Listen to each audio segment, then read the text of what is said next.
Welcome to the Mile High Fishing Magazine podcast. By anglers, for anglers. The Mile High Fishing Magazine podcast features information from some of the top anglers in Colorado. Fishing reports, tips, tricks, hot bites, and much more. Come join the dudes, Eric Ali and Matt Mascarenas, and let's talk fishing. We're joined by Jason Duong, 2018 Colorado Kayak Fishing Club Angler of the Year on the Bass Series. And Jason's been a serious kayak angler, honestly, longer than anybody I know. Jason, how's it going? Good, guys. Can you hear me okay? Yeah, we got you. We can hear you good. Guys, if you can help us out on the feed, let us know how Jason's audio is before we get just crazy deep into this kayak fishing stuff. Before we talk about the national championship, Jason, I know that you were preparing for the national championship. What went into that? Like, as far as getting gear, I know you had some trailer stuff going on. Talk a little bit about the preparation. Oh, I mean, a little bit of everything, getting rods ready. I think I built like 4 rods in the last few months for the trip. And then, of course, just trying to make sure I get all my stuff together. I know all of us have been kind of sitting at home doing inventories of what we got for open water. And, I've done a lot of the same. I think some of the biggest prep stuff is just trying to figure out what water to fish, because it's just different out there. One cove is the size of Chatfield out there. So being able to try to put myself in a decent position to hang with some of the local guys that have a lot more experience has definitely been, I think, where myself and the other guys that are heading down there have spent a lot of our times. So when it comes to tournament preparation in regards to knowing where to fish, I'm sure you're doing, it sounds silly because when a lot of us are old enough to where when you say YouTube, it just kind of seems silly to think that you would tournament prep like that. But YouTube, mapping, some of that other stuff, what are you doing in regards to that kind of recon to get prepared? I mean, all the above, really. I've watched a lot of YouTube videos, and the funny thing about YouTube is, when I'm watching videos, it's not always fishing videos. It's really any videos I can get, even if it's from pleasure boaters, because I want to see what's on the bank, right? Like, does it have a lot of trees, or is there like some rocks, or different mixes of stuff that kind of help out? And the other thing that I've been doing a lot of is Google Earth. Google Earth kind of gives you a breakdown of not only where you can launch from, which is super important if you're a kayak angler, but being able to take a look, as you can kind of zoom in and kind of get the lay of the land and where there might be some breaks, especially if you can look back into history. You can see when there's been some lower water points. You can kind of see maybe some structure that might be hidden that might kind of help us out during the event. So a lot of Google Earth, a lot of YouTube videos. Looking at archived fishing reports and guides, that have kind of talked about it. Just a mix of everything, because, when we're going down there, we're pretty blind. And the KVF National Championship is a little bit different than most other tournaments, because it's not only on one body of water. It's on, 5 major bodies of water in a big river. And it's within 25 miles of the headquarters for the tournament. So, there's a lot of water to cover. A lot of different places that we can kind of go, and just trying to position ourselves where it's one of those things where you're in the best possible spot to succeed. I mean, Eric, you and I have fished a lot of tournaments, and you kind of know, like, I'm not a guy that chases spots. I'm more of a guy that beats up a spot. Mm-hmm. So really, that when I'm out there, I'm just trying to look at a cove or a launch that's near a lot of structure that I can really beat up for the day. So that's really what I've been focusing on. Well, and Matt just said that he loves that. And I've, Jason and I, we've fished quite a few tournaments together, and you'll pass Jason. The way that I fish, like an absolute psycho, I'll pass Jason like 3 or 4 times throughout a tournament, and he really does. He picks a location apart with a number of different presentations. And the funny thing is a lot of the folks that throw, some of the finesse presentations, they kind of get, bulked into that area as a finesse fisherman. You're an all-around guy. You know what I mean? You'll throw swim baits, you'll throw a jig, you'll throw a Ned if you have to throw a Ned. When it comes to Louisiana, and Matt, I want to know your take as well. If you were going to Louisiana, one would think that the Ned's out and it's going to be more power fishing, but maybe finesse comes into play. Who knows? What do you think? Right. I would have to, like what Jason's been doing. He's been doing all that research to figure out that's what I'd be doing, the same exact thing. Yeah. trying to figure out, get familiar with what kind of bait fish are in the water, what kind of weather patterns they have, what kind of just what kind of people things that people catch fish on before, what kind of accidental catches. I'm sure you can go to a Facebook forum and stuff like that in Louisiana or where he's going and look up that stuff to see what kind of things they're catching, what kinds of things they're using. My biggest thing that I'm wondering when I'm hearing Jason say how big these areas are is I don't have any experience in a kayak, but I seen you do some work the other day pedaling, and like I don't know what kind of what is Jason? What kind of kayak do you run? I'm a native watercraft. A native watercraft. So, and like again, I don't know water, or I don't know kayaks. So, do they all have that propulsion? Do they all have where you're using your feet? Or yeah, dude. The native most definitely has that. And I can't talk. Contractually, I can't talk too much about native. I'm not saying you. That's what I'm asking. Like, so what I'm in my mind, what I'm thinking is like, man, how am I going to cover water when it's that much space? And you almost have to isolate yourself in a certain area and fish that area. Like, are you doing anything to, leg workouts, squats, Of course. What kind of stuff are you? Well, I know Jason's been doing his keto diet. I believe it was keto or something like that. But I'm wondering, like, what are you doing to get prepared for that mentally and physically? Like, you packing up Gatorade, you packing up Snickers bars, whatever it is to make sure, because there's that aspect of it too. Yeah. You can be slamming fish, but you get a cramp in your thigh and you can't go too far. So I don't know if you kayaks, that's the biggest thing I wonder. I mean, are you doing any prep for that, Jason? Not more than usual. As far as doing squats and stuff, that's just for the Instagram fans. Doing squats to grow my Instagram followers. But as far as kind of getting ready for it, keep some water in the boat, keep some food in the boat. But I'm one of those guys, when you hit the water, I forget to eat, I forget to drink. It's one of the things I'm working on. You're just kind of out there focusing on fish. But that's one of the prime reasons why I really focus on beating down a spot, because I can't make 3-mile runs within a few minutes to be able to fish spot like that. I gotta choose a spot that has diverse selection of cover and different water levels, and kind of live my life in that area and really just beat it up and try to keep my try to keep feeling good for the whole time, because I mean that's one of the big things for us is like we're going down there. I'm heading down there on Saturday, so I'll be pre-fishing for 3 or 4 days before the event. I don't want to blow out just pre-fishing, right? So we got to kind of keep pace and not kill ourselves pre-fishing, because it's a 3-day tournament. With the last day being the championship day with the cut for the top 100. So the goal is just to make the top 100 and fish on day 3 and kind of experience that with a whole bunch of other anglers, because I think there's about 450 people fishing the event. So there's going to be a lot of people there. Well, and obviously we're rooting for all the Colorado guys. For sure. There's quite a few folks from Colorado that are making the trip, and we're rooting for all of them. Jason, we're buddies. Definitely pulling for you. When it comes to the baits that you're going to start with, at least I know that whenever you have a plan to fish somewhere you've never fished before, basically it's just a starting off point, and you more often than not you're going to end up fishing completely differently. But when it comes to a couple baits you're going to start off with, are you fishing your strengths, or are you trying to cater to the region that you're going to be in? I'm really fishing more towards what I feel comfortable with. A few years ago I went down to Lake Fork on a tournament, watched all those YouTube videos, and I saw these guys throwing big 5-inch flutter spoons and all this other stuff. So I bought a whole box full of 5-inch flutter spoons and some of these type of things, and I went down there, and I spent more time trying to figure out how to use them correctly than fishing and dialing in the patterns. So a lot of that type of stuff, I just don't think tournament day or pre-fishing is the time to try to get those dialed in. I think you're better off looking at what you do and what you do well, and just trying to refine that towards the situation and towards the pattern that you're trying to make. And for myself, I'm gonna be going up there throwing a swim jig. I don't know. I love a swim jig. The last few years, they've done really well for me.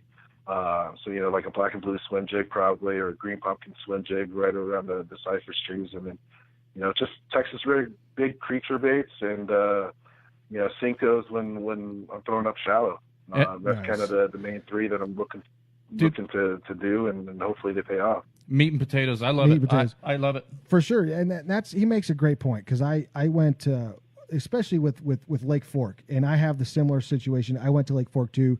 Went down there to Kilgore to pick up a boat with our good buddy Chet, and then we fished Lake Fork. We stayed there, but I went and looked at everything, talked to everybody about it to see what they're, or previous to that, going in there to see what they're using. I bought a whole bunch of that stuff. I couldn't catch a single fish on it. I take out a lipless crankbait and I go do what I do. Stick a toad. And I stuck a solid 8, solid 8. And then I caught a handful of other fish other than that. And I was just like, man, I could have been doing this all along. Oh, for sure. And it's one of those things to where it takes us all a little bit to realize that water's always wet and bass are bass. And I love your approach. I think I think it's going to work out for you. A couple things I want to talk to you about. We'll get back to fishing here in just a couple seconds. But I reached out to Jason because I was getting a new battery for my kayak. Yeah. And I talked to him about Dakota Lithium. I had no knowledge whatsoever. Guys, if you're in a kayak, if you're running to Vexilar, Dakota Lithium, just an amazing. I'm not sponsored by him or anything like that. I reached out to Jason. He told me that it can run my HDS carbon unit, my 0.1, and it's only a 10 amp hour. Jason, can you talk a little bit about Dakota Lithium? And before you do that, dude, thank you so much, because you saved me a ton of hassle on that. Yeah, man, the lithium batteries are great, and Dakota makes a great product. You know, it's I made the switch over to lithium about 2-3 years ago, and I would never go back to SLAs. You know, in the long run, they're a little bit more expensive up front, but they're going to save you money because you'll have to replace batteries a lot less frequent, and they just work a lot better. They work a lot further into the charge, so you know, it really makes it. You know, like my 10 amp could last me 2 days with my fish finder, and I fished with a 9 all year last year, a Garmin 94 SV. So it definitely, you know, it goes deeper into the charge. It lasts for more cycles, and weighs about the third of a similar SLA battery. So, I mean, all around, I don't see really a negative part about it other than maybe the price initially. But over the long run, I was going through 2 SLAs a year, just because I'm terrible to keep them on trickle chargers and all that other stuff. With lithium, I mean, you kill it, you charge it, it's just going to last through a lot more cycles. And I mean, it's a great thing for kayak guys, because, you know, we're trying to keep things light. Legit, Matt knows how I get when I spend money. I'm not happy when I spend money. That's the best $100 that I've spent this year. And just to be brutally honest, if I didn't talk to you, I wouldn't think that a 10 amp hour battery could run my carbon unit as long as it had. A great explanation how it works deeper into the battery. Yeah. Dude, just solid stuff. So, Jason, you've been a kayak guy a lot longer than kayak fishing has been cool, right? So you've been a kayak guy for years and years, longer than me. Wait, kayak fishing's cool? Dude, it's the coolest thing out there, bud. Oh, okay. Okay? It's the coolest thing out there, bud. I'm a pretty cool guy. I don't kayak fish. All right. I don't know what to do with you right now. I don't know what to do with you right now. I gotta keep you in check. I can't, you know. But anyway, when it comes to the team that surrounds you and the companies that surround you, the companies that you work with, who's helping you make this national championship push? You know, there's a lot of great companies that I've been fortunate enough to kind of work with over the last. I think I've been kayak fishing like 8-9 years, and it's funny, when I first started kayak fishing, you never saw another kayak on any lake in Colorado. You know, it was always billy boaters and pontoon guys, and you know, over like the last few years, you can't go to a lake without seeing a kayak, and I know it drives certain guys like, you know, George crazy because you can't get away from us, but you know, there's definitely a big market for it. But you know, I've been fishing with Native Watercrafts team for 4 or 5 years now. They make great product. You know, they're one of the first guys that had the instant reverse. It's, you know, it's still one of the long-standing companies with propulsion. I mean, there's really 2 original ones, Hobie and Native, so they're still doing it well. I fish out of a Titan. And then, of course, Dakota Lithium. I've also with Railblazer, which makes great mounts. All my mounts are just super easy to use and, you know, move stuff around really easy, like GoPros and fish finders. And then I build my own rods, so you know, I keep a lot of different stuff from Rain Shadow and Batson and yeah, Alps guides and different things like that, which just make great rods. I mean, they're light, they're sensitive, they're durable. I don't know if you could ask for much more of some rod components than what Batson makes. So those are the kind of companies I've been working with. But of course, you know, we both know like Eric Piker from the BioBait. You know, I got some BioBait stuff I'm taking down there with me. You know, he's a good. Awesome. He's you know, a good friend. He makes great products, so definitely going to take some of this stuff down there, and hopefully helps me get a double digit. Nice, yeah. And I mean, in all seriousness, like I really respect what the kayak guys do, and I've always thanks, buddy. I've always like looked at. I want to get a kayak. I've talked to you about getting a kayak. I almost sold the boat. I mean, handful of times, but that's another story. But and with the thoughts of getting a kayak and investing in a kayak, because with the way ANS is in its aquatic nuisance species and all that stuff that's in the future, in the near future, that can happen. Like I may be out of options. Like I may not have may have a couple options that I can go put my boat on because with the way things may be currently. So who knows what's going to be? But I see the way you have your setup, Eric. I see the way Jason has his stuff set up.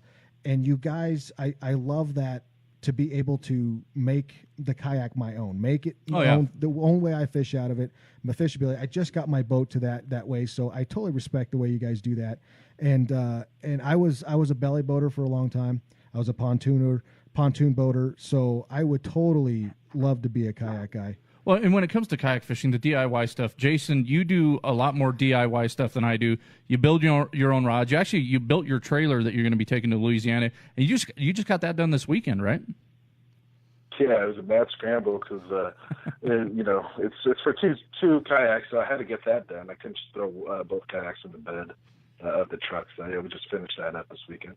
And guys, when it comes to, I know that there's kayak anglers that are watching the show. I know that there's going to be kayak anglers watching the show. When it comes to picking out your kayak, I tell everybody the same thing: demo everything that you can.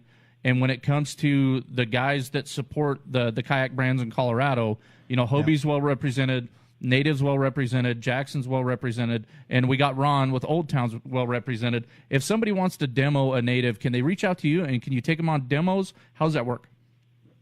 Yeah, for sure. Reach out to me or Dave Kuzer, who lives out of Springs, and you know, Dave has a whole fleet of natives, and of course, you know, I have my Titan, and I have access to a couple other ones. So, you know, we can definitely figure things out and get people on the water and try them out. And, you know, kind of go along the lines of what Matt was saying. You know, I read an article today that, you know, somebody posted on Facebook about Stanley not allowing boats this year because of ANS inspections and water quality. They are allowing kayaks and canoes and stand-up paddleboards. So, you know, we're starting to.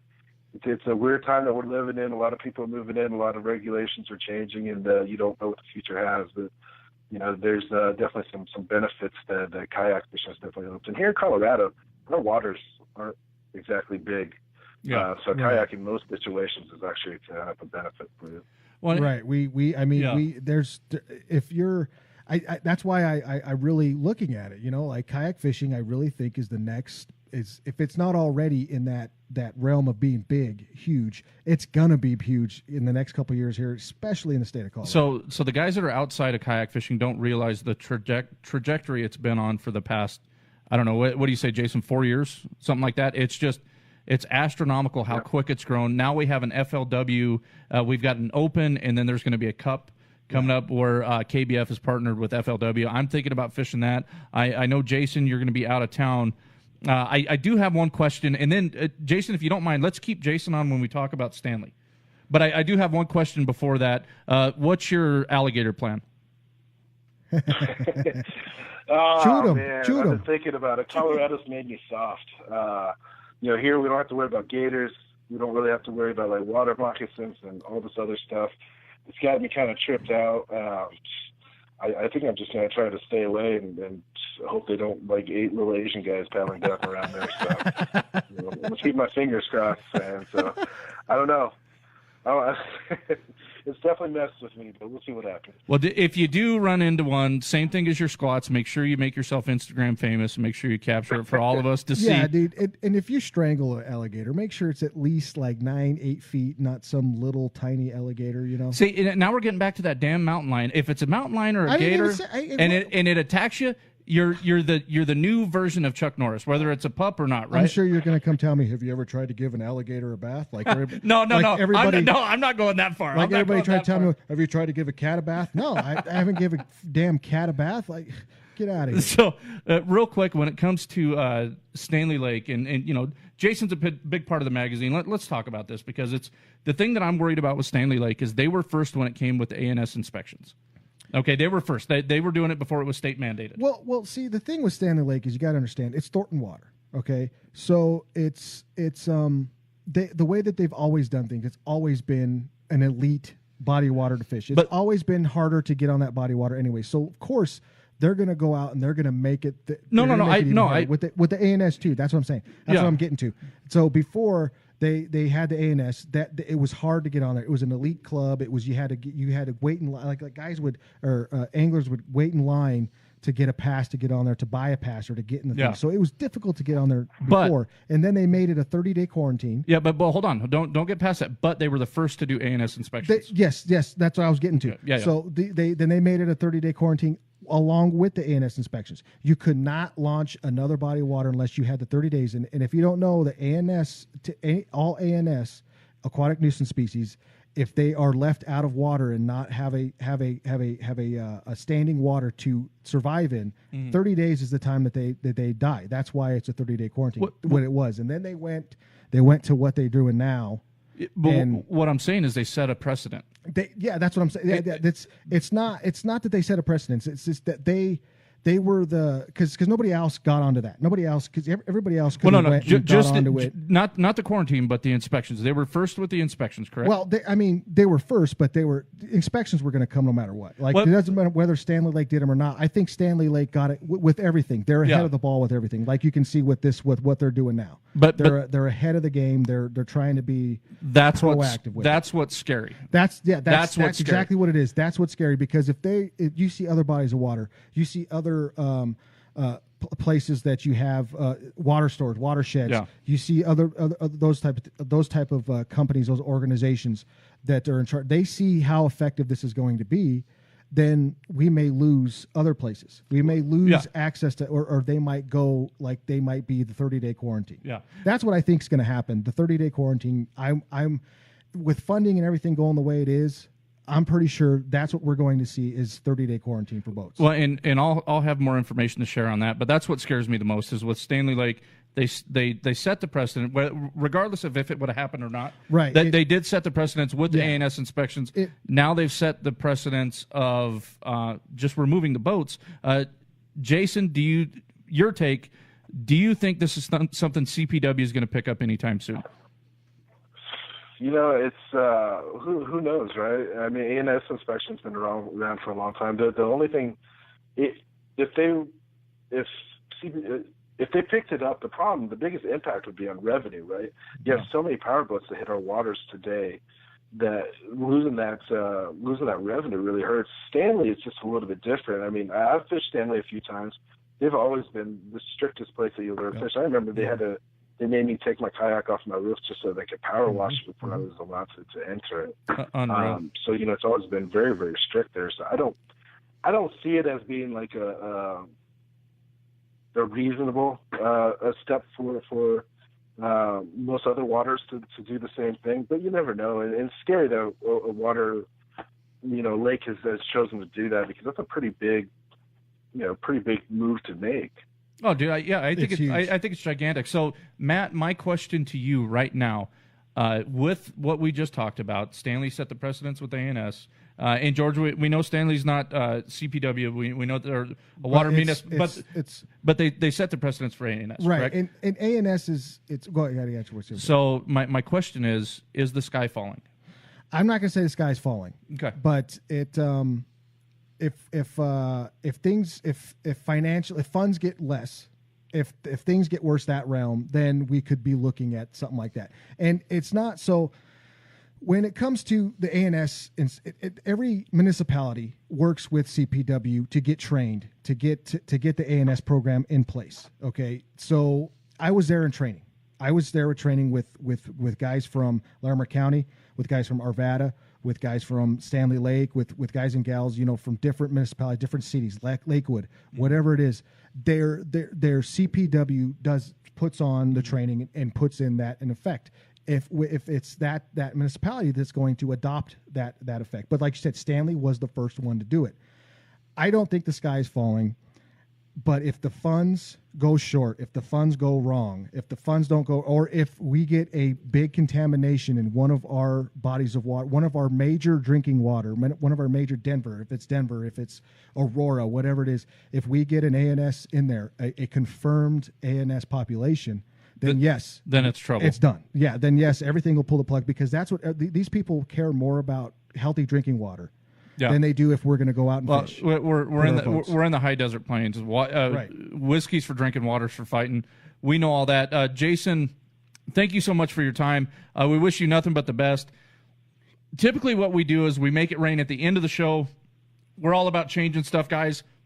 Make it rain for Jason Duong and all the Colorado guys competing at the KBF National Championship in Louisiana. Dude, we hope you fish clean. We hope you do the best. If you do run into a gator, just like a chick with her butt out on Instagram, shoot him. Be famous, my man.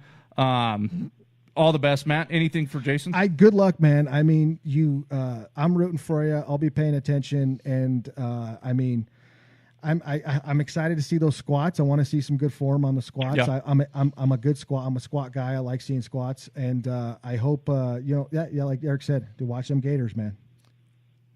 Man, I'll be watching it. And thanks, guys, for having you on. But just real quick, I just wanted to get the guys all that are heading down there. We got like Paul Roth, Mitch, Alex, Trev, Ron, and Kenny. So we're all headed down there together. Awesome. Hopefully, we're all killing it, and hopefully, we're going to bring it. One of us brings it back to Colorado. Well, all the best from us for everybody. And like I said, I know you fish clean. I know that if you're anywhere near somewhere holding fish, the way that you fish, you're going to pick them apart.